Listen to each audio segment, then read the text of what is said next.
In their history, the Sith conquered great swathes of the galaxy and held many planets under their corrupt leadership.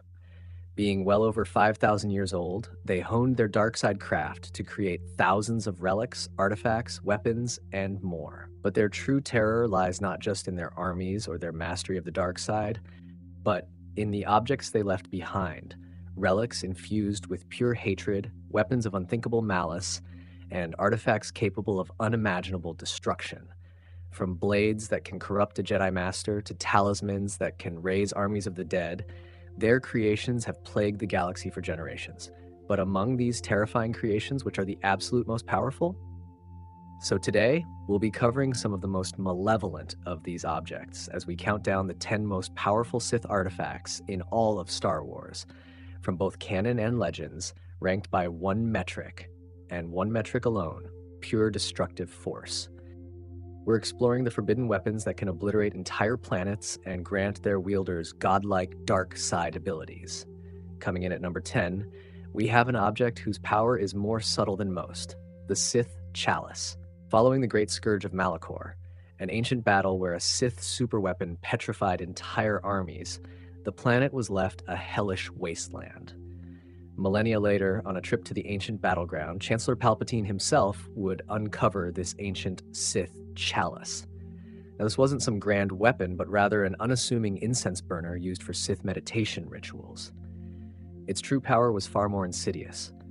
For a master manipulator like Darth Sidious, this chalice was an invaluable tool. Imagine him playing the part of a benevolent public servant while using this artifact in his private rituals to deepen his connection to the dark side, poisoning the very heart of the Republic from within his own chambers. The Sith Chalice is a testament to the fact that the most dangerous weapons aren't always the loudest. Its power was in its silence, its ability to amplify the corruption that was already taking root. At number 9, we have a pair of weapons so saturated with rage that they could turn their wielder into a mindless killing machine.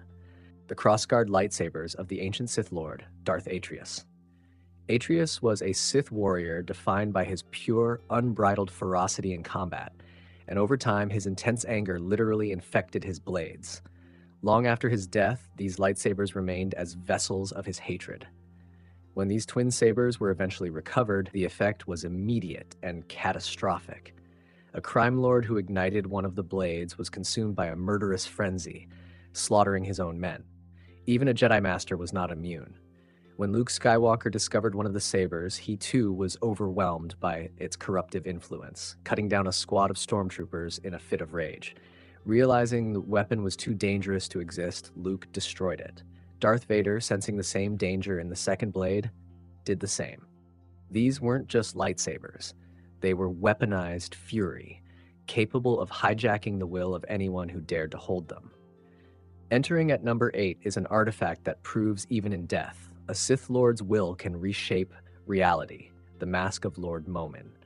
Apparently, the Sith had a knack for creating objects that contained their soul, because Momin was a widely renowned Sith Lord best known for his twisted architectural mastery. He poured his own soul into his helmet, such that anyone who wore it would become possessed by the Dark Lord himself. This power caught the attention of Darth Sidious, who recovered the mask from the Jedi archives after Order 66 and gifted it to Darth Vader.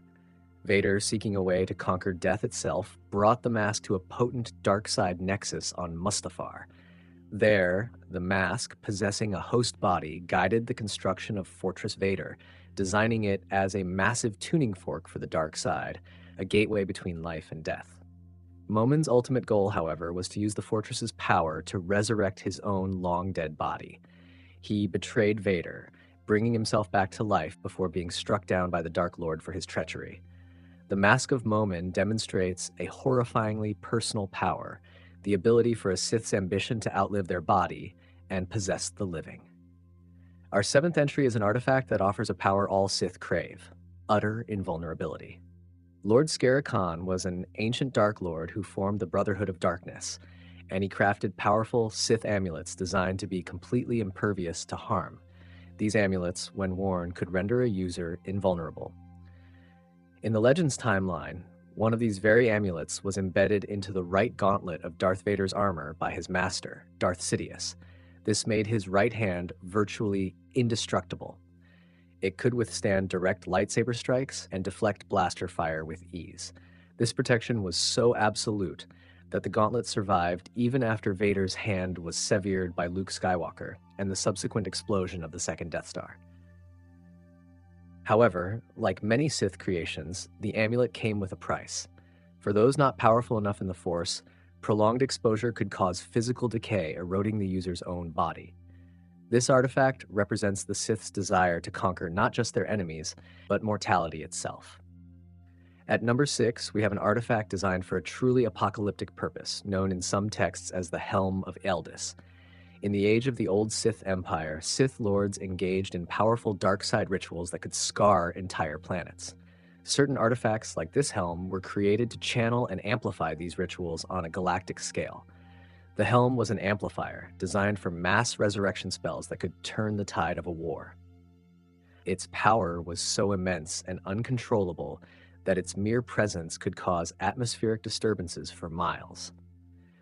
When Jedi discovered similar amplifying artifacts, they found the dark side contamination so potent that they had to encase them in a special nullification resin just to store them safely in their vaults. This wasn't just an object of power, it was a source of widespread ambient corruption. The sheer scale of its intended use, galaxy-wide force manipulation, makes it one of the most dangerously ambitious artifacts ever conceived. We're diving deep into the abyss of Sith lore, and if you're enjoying this journey into the dark side, show your support by hitting that like button. And to make sure you don't miss the rest of our countdown, subscribe and ring that notification bell. We're about to enter the top 5, where the power levels become truly catastrophic. Cracking our top 5 is the Scepter of Ragnos, a weapon that functions as a planetary-scale force battery. Created by the Dark Lord Marka Ragnos, this terrifying artifact had the ability to absorb force energy from a location rich in the dark side and then redistribute it. Years after the Battle of Endor, the Dark Jedi Tavian Axmis and her Disciples of Ragnos cult acquired the scepter with one goal: resurrecting the ancient and immensely powerful Sith Lord. Traveling to worlds with strong force connections, Tavion used the scepter to drain their energy, storing it like a capacitor. If that wasn't enough, the scepter's power could also be used to make ordinary beings force-sensitive. The climax of her plan took place in the tomb of Marka Ragnos, where Tavion, empowered by the scepter, was able to invoke the spirit of the ancient Sith Lord, who then possessed her body. Although Jedi Knight Jaden Korr ultimately defeated the possessed Tavion, the scepter had proven its horrifying capability. At number 4 is an artifact that grants its wearer conditional invulnerability. The Gauntlet of Kresh the Younger was created by the Sith Lord Ludo Kresh for his son, with the express purpose of making him invulnerable in battle. Worn on the forearm, the gauntlet held the power to prevent anything from touching the wearer, at least without their consent. Any unwanted contact, be it a physical strike or even a lightsaber blade, would be met with a powerful surge of dark side energy that would blast the attacker away. It created a protective field around the user, capable of repelling attacks with tremendous force. The wearer could even direct these defensive blasts as offensive attacks without so much as turning to face their target. However, its power came with a very Sith-like weakness: betrayal. The gauntlet only protected the wearer from things they did not consent to, meaning an attack from a trusted ally could bypass its defenses completely. Still, the ability to wade into battle, deflecting lightsaber strikes and blaster bolts with impunity, makes this one of the most formidable defensive artifacts ever created. Given the name the Lord of Hunger, Darth Nihilus was a Dark Lord of the Sith, born from the activation of the Mass Shadow Generator superweapon on Malachor V. The event transformed him, leaving him with an insatiable hunger for the Force that caused his physical body to decay and erode. To preserve his soul, Nihilus bound his consciousness to his robes and, most importantly, his mask. The mask was inextricably tied to his devastating power. Through it, Nihilus could perform force drain on a planetary scale, absorbing the life and force energy from entire worlds in an instant, as he did to the Miraluka colony of Qatar. The energy he consumed could then be used to hold together his capital ship, the Ravager, which was a shattered wreck animated purely by his will. After Neelis's death, the mask remained a cursed artifact. The temptation of the mask was that it allowed anyone who wore it to wield the Force, but it would slowly encourage them to destroy themselves for greater power, much like the Lord of Hunger himself.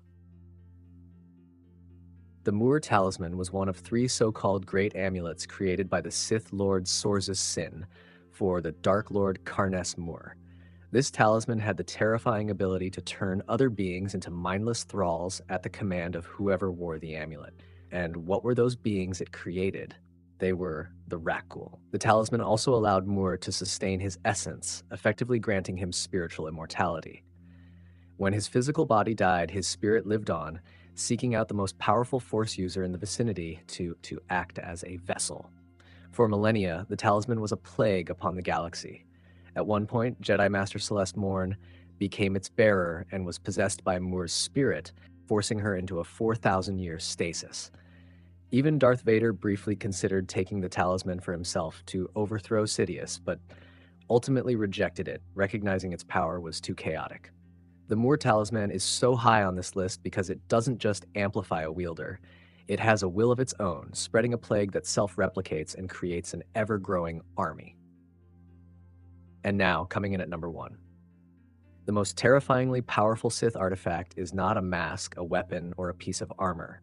It is a sentient being of pure destruction known only as the Darkstaff. Created in an ancient Sith experiment gone wrong, the Darkstaff was a 1-meter-long rod that seemed to consume the very light around it. But its true horror was its consciousness.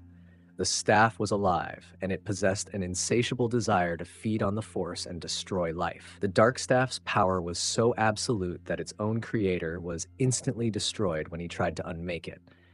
In its most infamous display of power, the natives of the planet Oblis used the staff to fight off a threat. The staff responded by completely obliterating the entire planet, instantly creating the asteroid belt in the Kularan system. Even the most powerful Sith feared it. Darth Revan, who sought its power, described it with terror, saying it wants energy, power, it wants to destroy, it wants to end lives. The Sith Empire eventually captured the Darkstaff, but realized they couldn't destroy it, fearing its destruction could collapse the galaxy itself. For its proven planet-destroying capability and its sentient, malevolent hunger, the Darkstaff stands as the most powerful Sith artifact of all time. So, the Darkstaff reigns supreme, an artifact so destructive that even the Sith were afraid of it. These 10 relics represent the pinnacle of the Sith's dark ingenuity, a legacy of terror etched into the history of the galaxy. From psychological warfare to planetary annihilation, they prove that the dark side is a pathway to abilities that are truly and unnaturally terrifying. But what do you think? Were there any artifacts you think should have been added? Which object on this list do you find the most terrifying? Let us know your top pick in the comments below. Thank you for watching, and may the Force be with you.